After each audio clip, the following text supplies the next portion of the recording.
Well, how do I start this list? I can go on by saying, oh my gosh, how has it been 20 years since that match happened? Or this seems like it was yesterday. Or, oh no, I'm growing so old and the good Lord is calling me country roads home. But I won't. Instead, I choose to look on the bright side. And speaking of the bright side, here are 10 matches that WWE did that made me happy and put a smile on my face. I hope they do for you too. I'm Mike from Collection of Madness, and these are my top 10 favorite WWE matches ever. And you should make me even more happier when you press that red button below the video.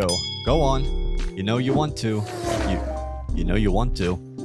Number 10, Triple H versus Shawn Michaels versus Chris Benoit, WrestleMania 20. It is hard to mention Benoit matches, but the truth is, when I got into wrestling, he was a part of the era that has countless amounts of memorable bouts that were my favorite and involved him. 15 years later, and nothing can excuse the horrific events that he caused, but I cannot say that this was not one of my favorite matches of all time in WWE. My second WrestleMania I ever saw. WrestleMania 20 may not have been perfect, but it sure was fun, and this could quite possibly be one of the greatest triple threat matches WWE has ever produced. The never-ending blood feud between Michaels and Triple H was well past 2 years, and it brought in a heightened sense of drama, and Benoit winning his first WWE World Championship, celebrating alongside his best friend Eddie Guerrero, will be an image that can never be erased. Number 9, Elimination Chamber Survivor Series 2002. What's one good thing my dad Eric Bischoff does best? Introduce things that make me glee. In 2002, we heard of this thing called an Elimination Chamber, and the first thing that came to my mind was a sex thing, and that's because I was 10, and that's also concerning that that was the first thing that came to my mind. Anyhow, what we got was 18 tons of steel and a classic Survivor Series brutal elimination match. 2002 and 2003 are such underrated years for WWE, partly because of the workhorses of that time period, several which were spectated in this match.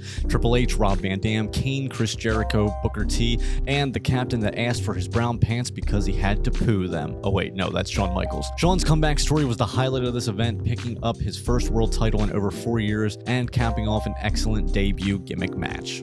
Number 8, Bret Hart vs. Stone Cold Steve Austin, WrestleMania 13.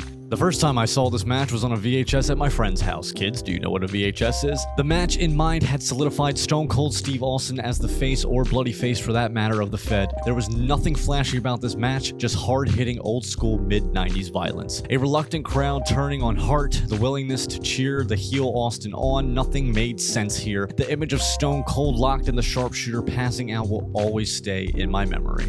Number 7, John Cena vs. CM Punk, Money in the Bank, 2011. Woe was wrestling from 2007 to 2010. I personally stopped watching around 2008 because I was in high school and ain't no girl getting with a wrestling nerd. Years later, I was terribly mistaken and shamed. However, I do not regret turning off during that time period because, my goodness, the ass of ass that WWE was during that period. Then came along a man by the name of Cuck Menace Punk, and I was like, interesting. That build to the Summer of Punk, those amazing promos, and the match sparked a new fire in me for my love of professional wrestling, especially WWE. I had given up on the company as a whole and was a quote-unquote TNA guy. Look how that ended up working out. That hot Chicago crowd, the failed attempt cash-in, that kiss blown Vince's way, the roof literally almost coming off the building. Look, the wrestling may not have been that good, but the story was there, and that's all that mattered for me. Number 6, Macho Man Randy Savage vs. Ricky the Dragon Steamboat, WrestleMania 3. Probably the best match in the first leg of WrestleMania. Even by the standards of the modern era, this one was quite explosive. Quote-unquote high-flying action of the time mixed with slow-paced wrestling psychology. Throwbacks and Easter eggs to the pair's previous bouts were incorporated, and boy did it make me giddy. If there's one thing I like in my wrestling, it's storytelling, and that's one thing the Golden Era did well, was tell a story. Other than Fuzzy Wuzzy the Bald Bear being involved in this match, it was in my eye perfection. Even Steamboat winning on a roll-up to an explosive crowd reaction was enough to leave you with the tinglies. Number 5, Chris Jericho vs. Shawn Michaels, WrestleMania 19. If I could put every match from WrestleMania 19 on this list, I would. However, that wouldn't be good content now, would it? But I can say that Chris Jericho vs. Shawn Michaels was one of those feuds you just knew was going to strike magic. I believe the story goes that Chris had the opener written and Shawn had the finisher, and they put the two together and out came this gem. The story of Jericho always being compared to a young Shawn Michaels but wanting to be the first Chris Jericho was excellent. The near falls, the high impact maneuvers, I mean the whole pace of the match was perfect. The taunts, the showmanship, and the ending of Jericho striking Michaels in the balls after a handshake was priceless. Number 4, Cody Rhodes versus Seth Rollins, WrestleMania 38. I love AEW. I am an AEW mark. I am not ashamed. Tony Khan is my new dad. Sorry, Eric. I was quite sad when Cody left for the Fed, but when the lights dimmed and Kingdom hit, I believe my goosebumps had goosebumps, and there were more geese on those goosebumps. You've heard me say it before, that entrance was perfection. The crowd was the loudest I've ever heard them in quite some time, and it wasn't all entrance show. The match itself was decent as well. Seth will never be my favorite in-ring performer, but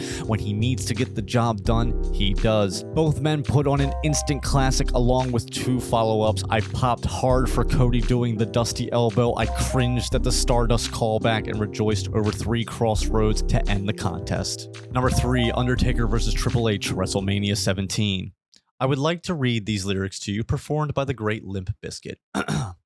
Keep rollin', rollin', rollin', rollin', huh? Keep rollin', rollin', rollin', what? Keep rollin', rollin', rollin', come on. Keep rollin', rollin', rollin'. There are many who curse this version of the dead man. This was not the man that led the Hot Topic band of misfits and made light shine out of an urn with a pale, creepy mortician. But this is my nostalgic guilty pleasure. Big evil Red Devil the Undertaker will always be my favorite. This match was just a bunch of fun and one of my earliest memories of watching my first ever wrestling DVD. From Taker roaring down the ramp in front of his hometown crowd to the fight in the audience, Triple H with a sledgehammer off the dome thinking the 9-0 streak would never happen, but somehow, someway, Taker pulling through with the last ride, getting the victory with blood streaming down his head.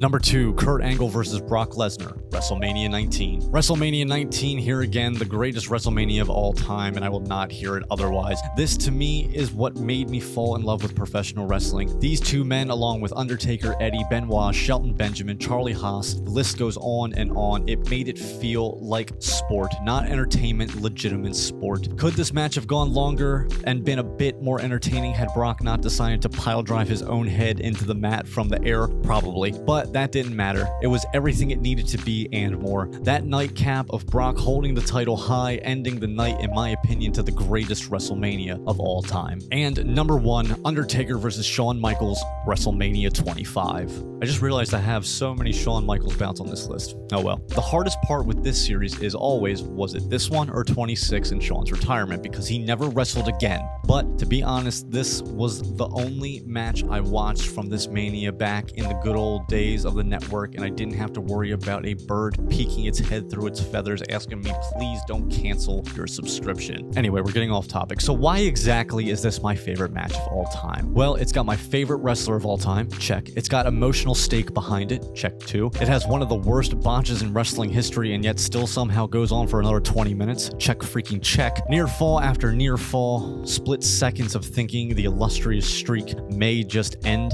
and the crowd on edge of their feet, even watching it for the first time 5 years after it happened, knowing who walked out the victor, it still left me in awe and wondering, how did they get to that finish? Just beautiful craftsmanship by 2 of the best craftsmen of wrestling. And that's our list. Oh, won't you please just let us know yours in the comments below, and don't forget to subscribe and see more great content like this over here.